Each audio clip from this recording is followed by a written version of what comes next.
Assalamualaikum warahmatullahi wabarakatuh. Selamat pagi pemirsa Khazanah. Kami kembali hadir dengan semangat untuk menambah pendalaman wawasan Islami Anda.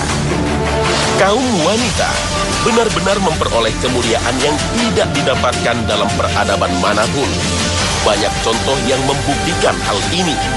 Satu di antaranya adalah adanya ketentuan mahram bagi wanita ketika safar atau bepergian keluar kota, meninggalkan tempat bermukim.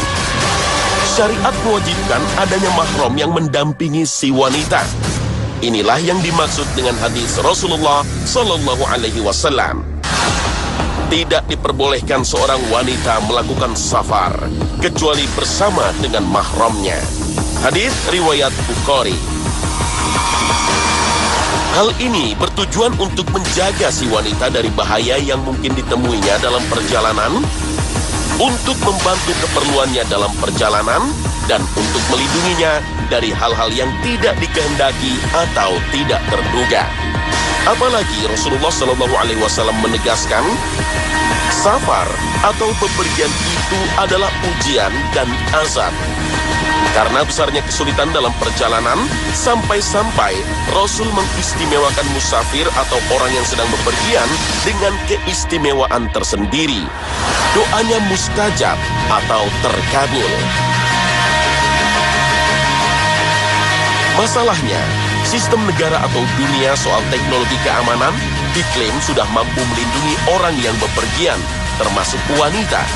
Sehingga wanita merasa aman saat bepergian sekalipun sendirian. Lalu masihkah relevan syariat agama tentang keberadaan mahram yang harus mendampingi seorang wanita keluar rumah atau bepergian jauh? Lalu bagaimana jika seorang wanita bepergian jauh untuk ibadah, misalnya ibadah umrah atau haji tanpa pendamping mahram? Atau jika mahramnya bukan mahram sebenarnya?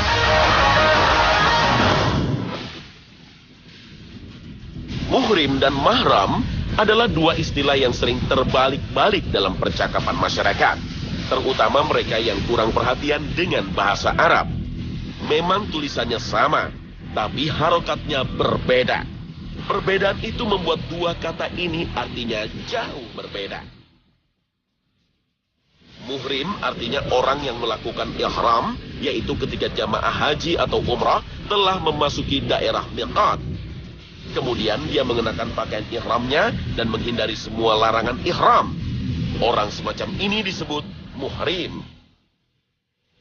Sedangkan mahram artinya orang yang haram dinikahi karena sebab tertentu. Seorang perempuan yang hendak bepergian hendaknya dilindungi lelaki yang menjadi mahram.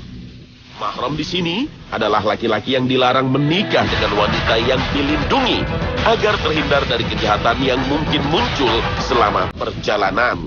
Dengan begitu, kata-kata muhrim yang sering diucapkan masyarakat dalam konteks ini tidaklah benar. Yang benar adalah mahram.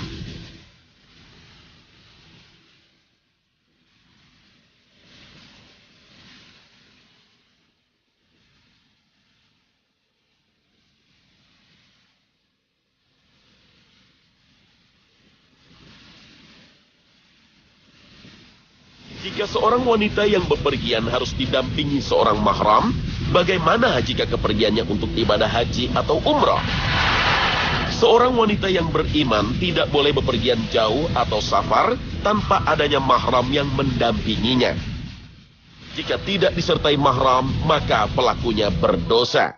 Karena keumuman sabda Rasulullah Sallallahu Alaihi Wasallam dalam hadis Ibnu Abbas radhiyallahu anhu, tidak boleh seorang wanita bepergian jauh kecuali bersama mahramnya, dan tidak boleh berdua dengan laki-laki asing kecuali di situ ada mahramnya. Hadis riwayat Bukhari dan Muslim. Larangan ini berlaku juga untuk bepergian jauh untuk beribadah haji dan umrah. Karena saat Rasulullah melarang wanita bepergian jauh tanpa mahram, seorang sahabat bertanya, "Ya Rasulullah, sesungguhnya aku ingin keluar berjihad bersama pasukan ini dan ini, sedangkan istriku ingin berhaji." Maka Rasulullah SAW bersabda, "Pergilah bersama istrimu." Hadis riwayat Bukhari dan Muslim. Oleh karena itulah, pemerintah Saudi Arabia menetapkan ketentuan bagi para wanita yang bepergian haji dan umrah harus didampingi mahramnya, siapapun dan dari negara manapun seorang wanita datang.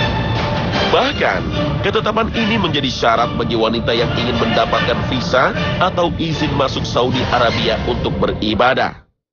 Siapa mahram yang dimaksud? Yaitu laki-laki yang senasab sebagaimana ditentukan dalam syariat. Boleh suami, saudara kandung, ayah, dan lain sebagainya. Masalahnya adalah, banyak para wanita dari Indonesia yang ingin melaksanakan ibadah haji atau umrah tidak didampingi oleh mahramnya karena alasan-alasan tertentu sehingga menghalangi mahram bisa mendampinginya. Terkait masalah ini, ulama Saudi Arabia menfatwakan larangan bagi wanita yang tidak didampingi mahramnya untuk melaksanakan ibadah haji. Karena persyaratan mahram adalah termasuk kategori istato'a atau mampu dalam kewajiban haji, sebagaimana firman Allah. Mengerjakan haji adalah kewajiban manusia terhadap Allah, yaitu bagi orang yang sanggup mengadakan perjalanan ke Baitullah. Al-Quran, Surah Ali Imran ayat 97. Berdasarkan ayat ini, sebagian ulama menyatakan wanita yang bepergian untuk menunaikan ibadah haji tanpa didampingi oleh mahramnya, maka ia belum termasuk wajib. Lalu bagaimana jika seorang wanita yang tanpa didampingi mahram tetap berangkat menunaikan ibadah haji atau umrah? Apakah hajinya atau umrahnya sah? Sebagian ulama yang mewajibkan keberadaan mahram bagi wanita yang menunaikan ibadah haji menyatakan hajinya tetap sah. Akan tetapi, ia berdosa karena tidak didampingi mahram. Namun, kesertaan suami atau mahram ini tidak dijadikan syarat oleh sebagian ulama, di antaranya mazhab Al-Malikiyah dan Asy-Syafi'iyah. Menurut mereka, bisa saja seorang wanita mengadakan perjalanan haji berhari-hari, bahkan berminggu-minggu, meski tanpa kesertaan mahram. Mazhab Syafi'i dan Maliki menyebutkan, asalkan seorang wanita pergi haji bersama rombongan wanita yang dipercaya atau thiqah, misalnya teman-teman perjalanan sesama wanita yang terpercaya, maka mereka boleh menunaikan ibadah haji. Bahkan hukumnya tetap wajib menunaikan ibadah haji. Syaratnya, para wanita itu bukan hanya satu orang, melainkan beberapa wanita. Dalam pandangan kedua mazhab ini, ilat atau alasan bukan adanya mahram atau tidak, tetapi masalahnya adalah keamanan. Adanya suami atau mahram hanya salah satu cara untuk memastikan keamanan saja. Tetapi meski tanpa suami atau mahram, asalkan perjalanan itu dipastikan aman, maka sudah cukup syarat yang mewajibkan haji bagi para wanita. Pendapat ini didasarkan pada hadis Rasulullah SAW. Sahabat Adi bin Hatim berkata, ketika aku sedang bersama Nabi SAW, tiba-tiba ada seorang laki-laki mendatangi beliau, mengeluhkan kefakirannya. Kemudian ada lagi seorang laki-laki yang mendatangi beliau, mengeluhkan para perampok jalanan. Maka beliau berkata, wahai Adi, apakah kamu pernah melihat negeri Al-Hirah? Aku jawab, belum pernah aku melihatnya, namun aku pernah mendengar beritanya.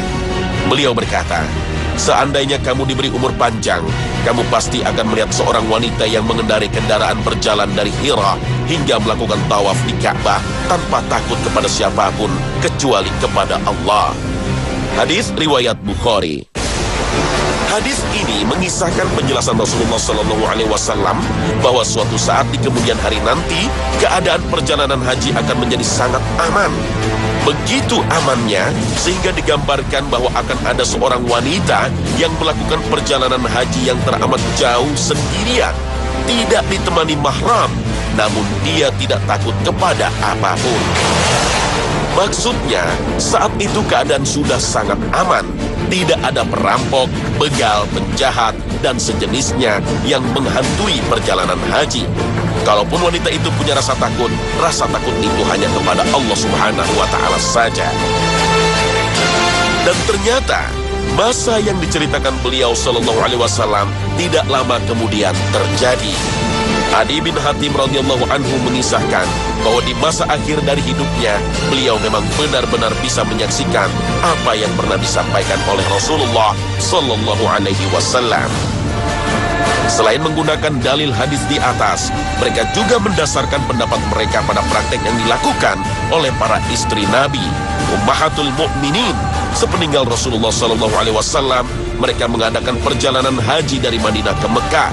Dan kita tahu persis bahwa tidak ada mahram yang mendampingi mereka. Juga tidak ada suami. Mereka berjalan sepanjang 400-an kilometer bersama dengan rombongan laki-laki dan perempuan. Namun perlu dicatat bahwa kebolehan wanita bepergian tanpa mahram menurut mazhab Syafi'i dan Maliki hanya pada kasus haji yang wajib saja. Sedangkan haji yang sunnah, yaitu haji yang kedua atau ketiga dan seterusnya, tidak lagi diberi keringanan, apalagi untuk perjalanan selain haji. Wallahu a'lam bishawab.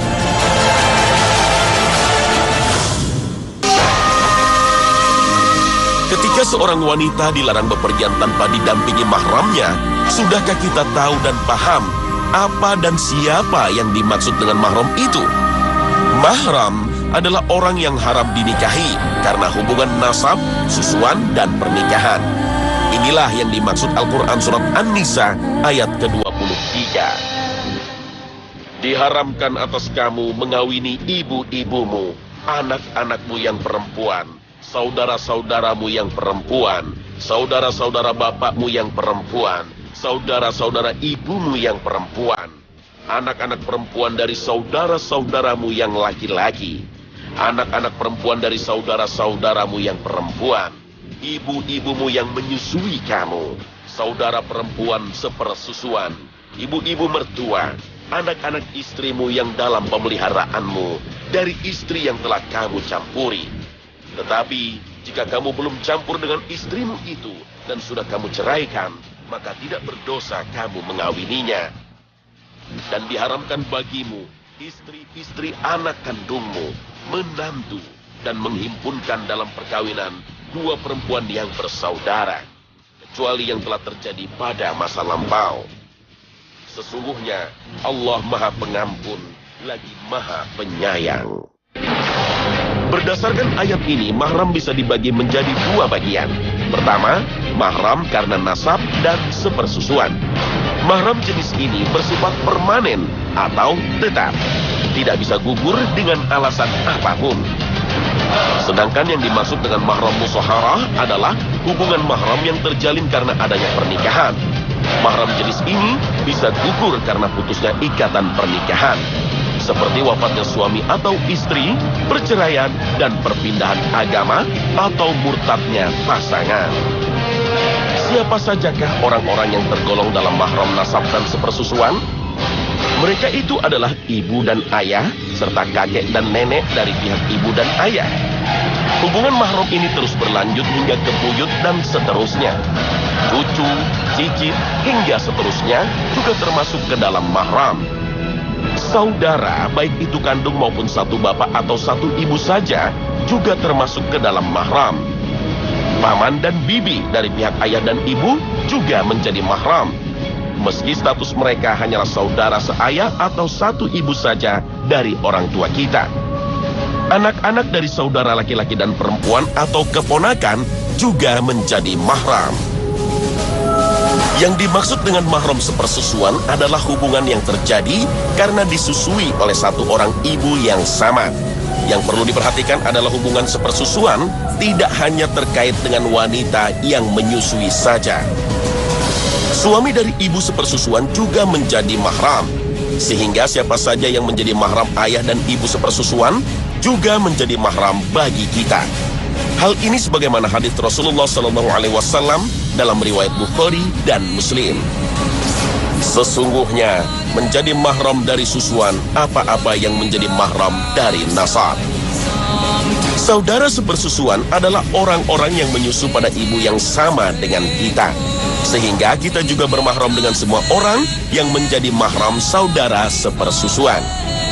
Sedangkan yang termasuk dengan mahram musyaharah atau yang terjalin karena pernikahan adalah mertua, nenek dan kakek mertua, hingga seterusnya. Menantu, cucu menantu, hingga seterusnya juga termasuk dalam mahram musyawarah. Ayah dan ibu tiri juga termasuk ke dalam mahram. Begitu pula dengan anak tiri dari istri yang ibunya telah dicampuri. Anak tiri dari istri yang belum dicampuri bukan termasuk mahram. Poin penting dari mahram musyawarah adalah hubungan dengan saudara pasangan atau ipar. Seorang laki-laki diharamkan menikahi wanita kakak beradik. Tetapi jika sang istri meninggal, boleh menikahi saudari istrinya. Seorang laki-laki dibolehkan untuk menikahi anak tirinya setelah ia bercerai atau istrinya meninggal dunia. Lalu batas apa yang boleh bagi seorang wanita untuk berinteraksi dengan mahramnya? Pertama, kebolehan berkhalwat atau berduaan. Kedua, kebolehan bepergiannya seorang wanita dalam safar lebih dari 3 hari asal ditemani mahramnya. Ketiga, kebolehan melihat sebagian dari aurat wanita mahram, seperti kepala, rambut, tangan, dan kaki. Hubungan antara seorang suami dengan iparnya mendapatkan perhatian khusus dari Rasulullah SAW. Dalam salah satu hadis riwayat Bukhari dan Muslim, Rasulullah SAW bersabda bahwa ipar adalah kematian. Janganlah kalian masuk menemui wanita-wanita yang sendirian di dalam rumahnya. Lalu seorang laki-laki Ansor bertanya, "Wahai Rasulullah, bagaimana pendapat Anda tentang saudara suami? Bolehkah dia masuk menemui wanita yang merupakan istri dari saudaranya?" Beliau menjawab, "Saudara suami adalah kematian. Yang dimaksud dengan kematian dalam hadis tersebut adalah lebih berbahaya dari orang lain." Inilah sebuah peringatan bagi kita untuk menjaga interaksi dengan ipar.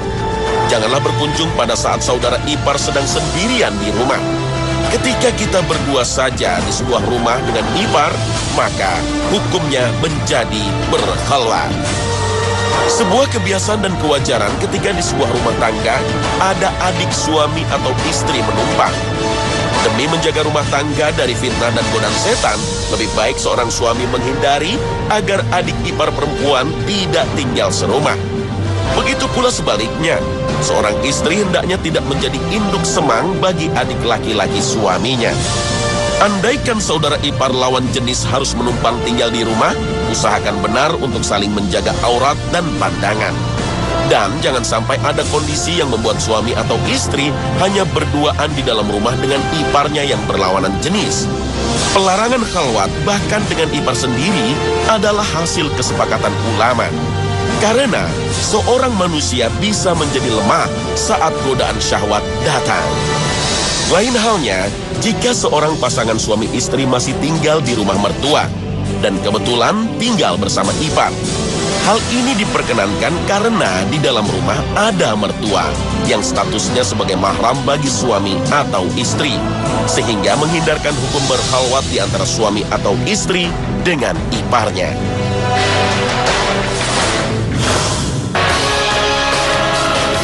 Mahram yang berarti pelarangan menikahi orang karena hubungan nasab dan sepersusuan, pastilah memiliki hikmah di dalamnya. Allah, Rabb berasma al-alim al-haq, zat yang maha memiliki ilmu lagi maha benar, telah melarang untuk menikah dengan saudara dan kerabat dekat karena terkait nasab.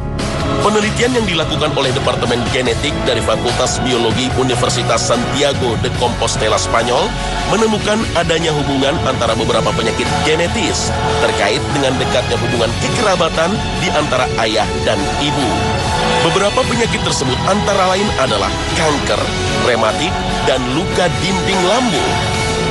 Hasil penelitian menunjukkan bahwa seseorang dengan orang tua yang saling berkerabat memiliki resiko terserang penyakit kanker lebih tinggi dibandingkan dengan orang tua yang tak berkerabat.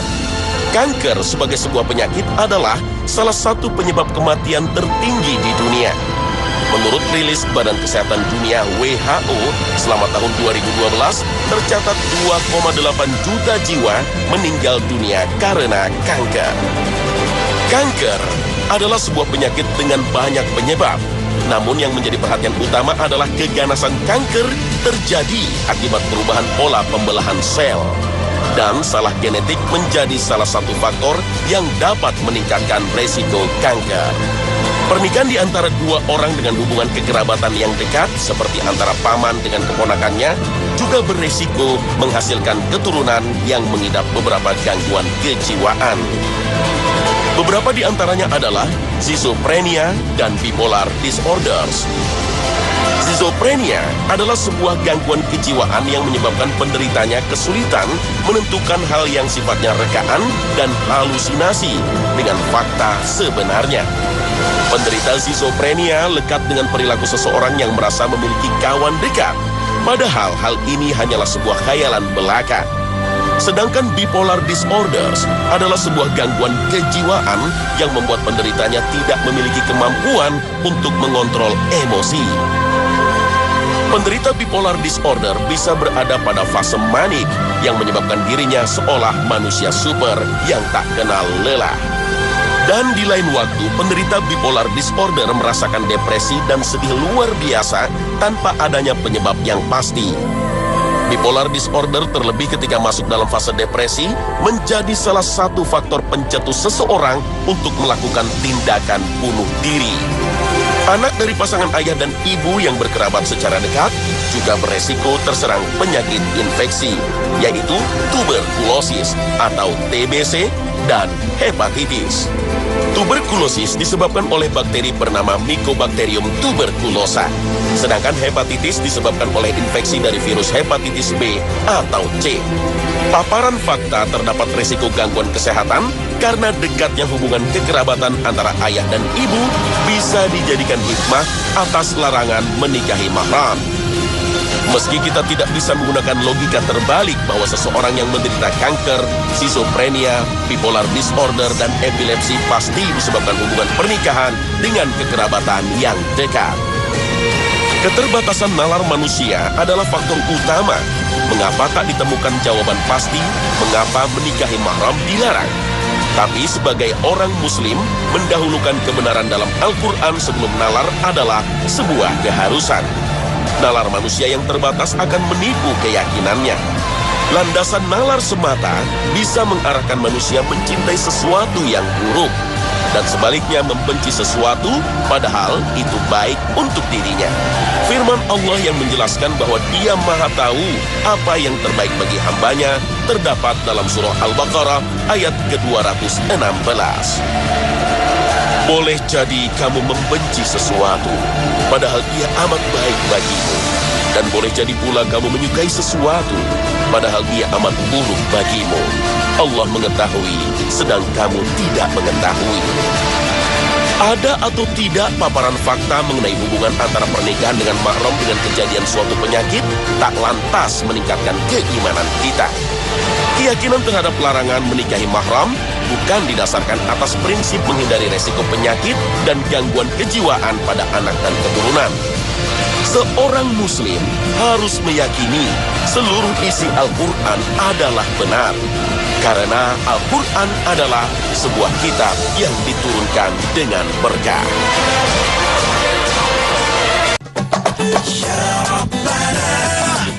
Nah pemirsa, inilah akhir kebersamaan kita. Terima kasih atas kesetiaan Anda menyaksikan Khazanah di Trans 7. Kami mohon maaf jika ada penyampaian narasi atau penayangan gambar yang tidak berkenan. Semoga tayangan ini menjadi salah satu tayangan favorit Anda karena kedalaman informasi Islaminya. Akhir kata, wassalamualaikum warahmatullahi wabarakatuh.